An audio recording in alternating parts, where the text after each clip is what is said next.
Hey, what's up, guys? This is Tanner from 10-8 Round, and today I'm going to do the MMA Catch Cage podcast. Now, it's a little different than the other shows that we do here because the other shows are usually recaps or breakdowns of upcoming fights or fights that have just passed. The Cash Cage is specifically about MMA gambling. Now, if you're not into MMA gambling, this might not be the show for you. It just depends if you like gambling or not. And honestly, if you don't like it or it's something that maybe you're interested in, then just watch it. It's not going to be a very long show today. It might be longer in the future, but today is going to be a pretty quick episode because I only have one play. Now, usually when I do this show, I like to have 3 or 4 different gambling plays, but today I just have one fight that just every time I looked at the odds for the fights, this one just stuck out to me and I could not believe the odds. Like, obviously, they don't really change much from open to close. Sometimes they'll fluctuate a little more, but like this one fight, I could not believe the odds on it. And the fight I'm talking about is the first fight of the night, and it's Juliana Pena versus Nico Montano. Juliana Pena is a minus 180 favorite against Nico Montano, which maybe to hear you don't know much about either fighter, but I'm going to break that down pretty quickly for you. Nico Montano is 4-2 overall. She is 1-0 in the UFC. She beat Roxanne Modafferi and was the inaugural women's flyweight champion. Now, Nico is not a horrible fighter. She's not someone that they just took off the streets and she won. I mean, she is a legitimate fighter. She's not bad at what she does, but she's not great at what she does either. Roxanne Modafferi is a warrior and she's a veteran in the sport, but like Roxanne is not championship material. She's probably not top 10 in any women's division material, but she's tough, right? So Nico beats Roxanne, but it wasn't an aces fight. It wasn't something that you would just look at and say, oh my God, wow, well, Nico Montano just destroyed Roxanne Modafferi. Not really. It wasn't even a destruction. It was a clear win for Nico. Roxanne caught her with a couple punches and stung her. Roxanne took her down, I'm not going to say at will, but Roxanne, a couple rudimentary takedown trips on the outside when they got into a grappling exchange. She just took her down kind of, easily. And this is something you don't see in a fighter who is going to be in the top 10 in the UFC. Now, I know that the women's division, this is nothing against the women's division. I like women's MMA. I'm honestly a huge fan of women's MMA.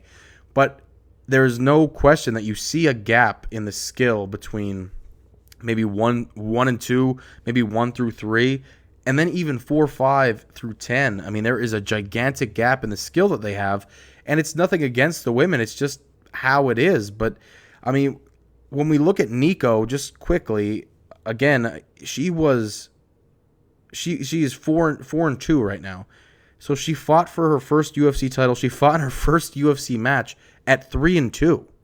She was 3-2 going into her first title fight, and she won it. So a woman who was 3-2 won a title in the UFC. Could you imagine someone who's 3-2 taking on John Jones? Someone who's 3-2 taking on Robert Whittaker? Any other division in the sport, it would seem almost laughable. Even at maybe women's strawweight, someone who's 3-2 does not make sense because the division is at least somewhat established. This one was not.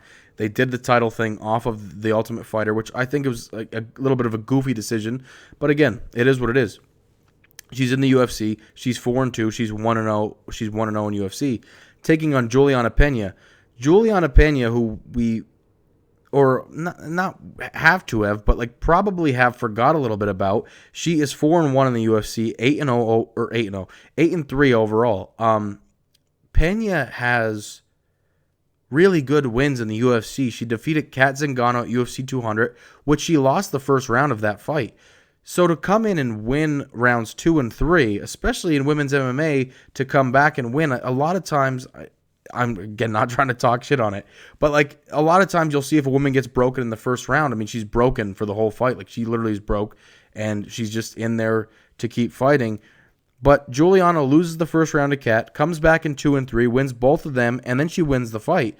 She also beat Jessica Eye before that by decision. Eye was deducted a point for an illegal knee, but she still probably won that fight. And I say probably just because, people talk, but I believe she won the fight. And Jessica Eye is Very tough. I mean, she's not a bad fighter. She is durable stand-up, not a great ground game, but Juliana Pena does what she has to do to get a win every single time she goes out. And again, like I said, 4-1 in the UFC. With those two names as wins, I mean, that's huge. And she's fighting a girl who's 4-2 overall, with Roxanne Modafferi on the list of wins. Again, you never know what's going to happen in MMA. This is a sport where someone could get knocked out, someone could get tapped out. It could happen in 1 second. Last night I was watching World Series. John Howard wins by knockout as a 4-1 underdog, right? It happens in this sport. It happens less in women's MMA, I'll say. And it's just, you have to take your bets as an educated guess. No one knows what's going to happen every time. If you did, you'd be a millionaire. You do not know. But this is not even really a guess. This is looking at footage, watching these girls fight. Juliana Pena is the better fighter in every regard. Nico Montano's coming up from 125 to 135. Pena's been there. Pena has the strength she has at 135 versus bigger girls than Nico, and Nico's going to come up. Juliana's going to be the bigger fighter in there. Juliana's going to have the better wrestling in there. Juliana's going to have the better striking in there, and I just say that to say that.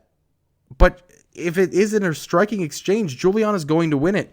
And it's not going to be. I'll tell you that right now. The way that this fight's going to go is Juliana gets in there. They clinch up. Juliana gets it against the cage. She takes Nico Montano down. And guess what? She stays there as long as she wants.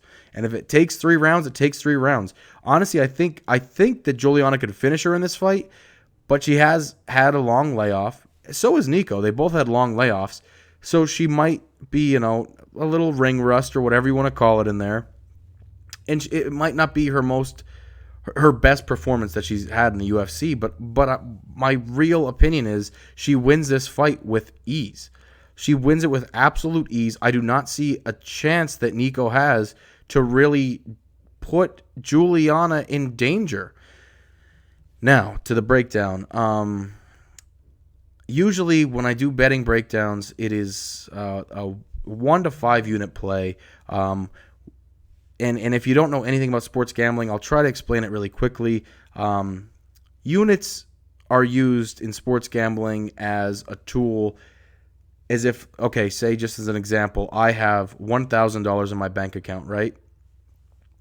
Even if I like to gamble, I'm not going to gamble as much as someone with $100,000 in their bank account because it doesn't make sense. We don't have the same amount of money. If he loses $1,000 in the night and I lose $1,000 in the night, then I live on the street and he just continued to this day. So it's different. I use units as described online is 1 to 5% of your bankroll is what a unit is.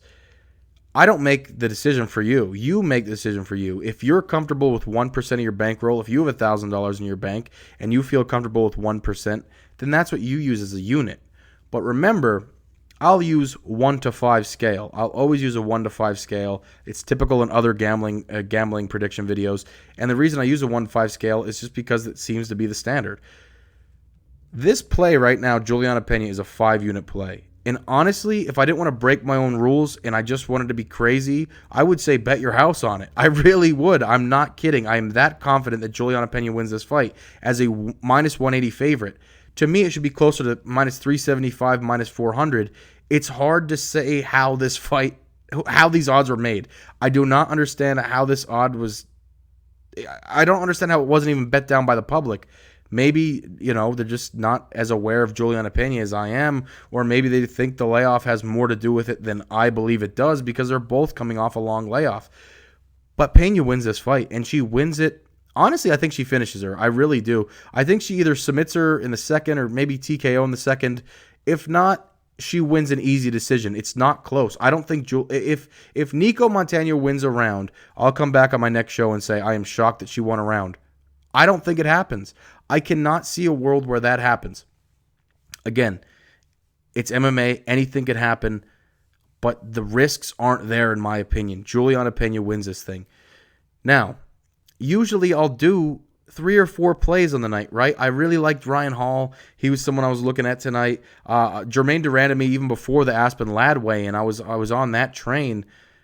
But as I kept going back and reviewing footage, I could not with honestly, integrity and confidence tell you that somebody else has as good of a chance or better of a chance to win than Juliana Pena. That's the play. I don't mean to start this off slow. I don't mean to start this off, we took a favorite. Listen, she is the favorite, and she should be much more of a favorite than she is. This is a smart bet. This is a safe play, but this is a smart bet, and if you don't take it, you don't have a brain in your head. I'm telling you, Juliana Pena for 5 units, minus 180. Book it right now on Bet Online. That's the site I use. I am not endorsed by Bet Online. I'm just saying that's what I use. Book that fight. Take Pena right now, because honestly, I think those odds are going to slide tomorrow. They're not going to go crazy, but for somebody who should probably be a minus 400 favorite, book that in at minus 200 and bet 5 units on it. That's the fight. That's the play. Again, every show after this, I cannot imagine having only one bet on it, because it's just not my style. I break down all these fights, but again, like I said, Ryan Hall, he's a guy that I like. Ryan Hall as a fighter. I am excited to see him fight. 7-1 overall, 3-0 in the UFC. But I cannot confidently tell you that Ryan Hall has such a good chance to beat Darren Elkins. Hall is a really slight underdog. It's very close odds, almost even odds in the fight. Elkins is a surprising 14-6 in the UFC. Obviously, if you're a UFC fan, you've seen Darren Elkins fight, and you've seen him win against guys he probably shouldn't have beat, and you've seen him lose against guys he probably shouldn't have lost to, but that's Elkins' story. And after the Pena fight, I cannot tell you that I really think Ryan Hall has such a good chance to beat Elkins, because Juliana Pena has the legitimate, realist chance to beat Nico Montano. If Montano wins, I'm dumbfounded. Honestly, I don't know anything about the sport. I don't see how it happens. I do not see. She does not have the strength advantage. She does not have any advantage that I could see on tape. And if she does, then in both of their layoffs, she just did all the work she could, and Pena did zero work. I don't see that happening. I don't see her fighting style is just, it just makes sense for Pena to win this fight. It's going to happen. I'm telling you this. Again, the Ryan Hall fight, if you like to gamble a lot too and you want a couple other ideas, Ryan Hall was somebody I was going to list in this show. And if I do an official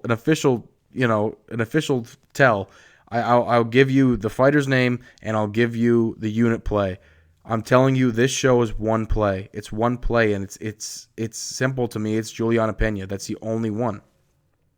Ryan Hall is somebody I looked at who I think has a legitimate shot at winning, who I honestly think will win that fight. But again, it's not something I'm going to put out there. Germaine de Randamie, I said before the weigh-ins, I thought she had a real chance to win this fight.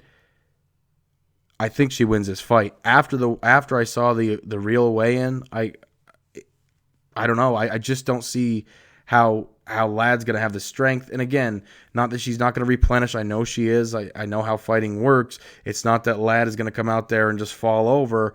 But Germaine de Randamie has legitimate kickboxing skill, 37-0 as a kickboxer. That's no joke. She's not a joke. And Ladd cannot come in there, on her or a half-assed day and come in and win that fight. It's just not going to happen. Ladd has to be, all systems go. She has to work grappling. She has to get takedowns. And with her depleted strength, I don't know that she does. I like Germaine de Randamie. As a slight dog, again, I think de Randamie wins that fight. It's not going to be an official play because I love the Juliana play. And again, I'd love to win you more than, if she was minus 200, You're not winning many units on the play, but it's a very confident one. And like I said at the beginning, you want to consider a unit 1% of your bankroll or 5%. I'm still saying 5 units. So at 5% of your bankroll, you're talking 25% of your total cash. That's a little crazy, but I'm being sincere that's the play. That's the play for me. That should be the play, honestly, in my opinion, for everybody. Bet at your own risk. Bet on how you feel comfortable. Juliana Pena wins this fight without issue. And I'm telling you that. And we'll talk about it later. We'll definitely break this show down too. But it's the first fight of the night. So, hey, you win that fight, you cash your ticket, and guess what? You go out in the town. You don't even got to worry about the main event because the Pena play, I'm telling you, is the one. This is MMA Cash Cage. This is the exclusive sports gambling show for the 10-8 Round podcast. And we'll be back. But I'm telling you tomorrow night, Juliana Pena, 5 units. Book it now.